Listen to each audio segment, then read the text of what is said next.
Mount Fay killed me over 50 times before I made it through. And honestly, I'm glad it did. Not just because the double jump you earn is incredible, but because beating this area felt like a genuine achievement.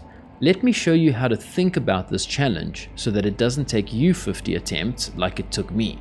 Mount Fay is brutal because it asks you to do two contradictory things at once. On one hand, it's difficult platforming with all the usual spikes and traps that require you to slow down and be precise.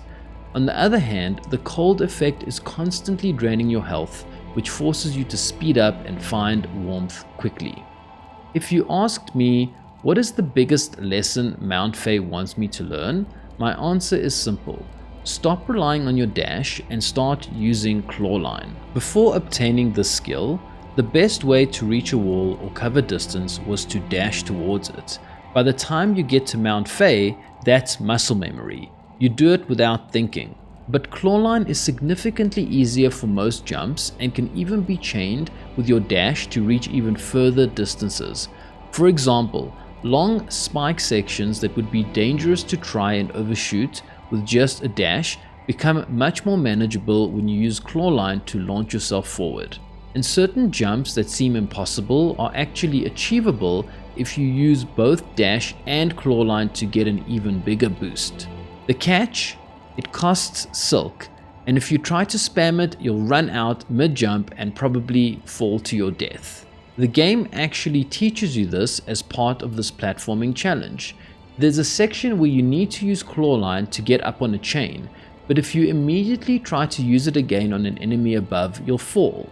You need to wait a moment for your silk to replenish.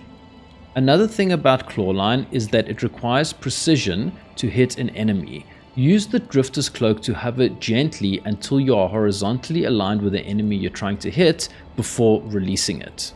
You'll also encounter these robot enemies throughout the area. They lock onto you like Terminators and fire laser beams. A good counter is using the Drifter's Cloak to hover out of range while they fire. The area is also filled with freezing water that depletes your health rapidly. If you fall in, don't panic. Jump and dash in one direction looking for a platform. Commit to one direction. You have enough time for a couple of jumps and hopefully you'll find safety if you don't hesitate. Here's what cost me the most deaths. There's a warmth spot that's easy to rush past when you're panicking about the cold. I missed it repeatedly and it made this section feel impossible. Once I found it, this whole part became significantly more manageable. In general, the area does give you enough reprieve spots to make the challenge possible. You just need to actively look for them instead of rushing forward in a panic. This is important. When you find that you're repeatedly dying in an area because of the cold, resist the urge to just dash forward blindly. Take a second to look around for warmth. It's almost certainly there. Both benches in the area are hidden, which makes them easy to miss but crucial to find. The first is actually visible, but you need to go left and break through a wall to access it. The second is also behind a breakable wall. Once you go up this area, go left, not right, and start hitting the wall before the cold kills you. These benches are essential for breaking this difficult area into more manageable pieces. Finding them turns Mount Fay from one long brutal gauntlet into 2 or 3 shorter challenges. Don't skip them. Here's the thing about Mount Fay. Nothing really clicks in one magical moment. It's not like a boss fight where you suddenly understand the pattern. Instead, you just get better with clawline.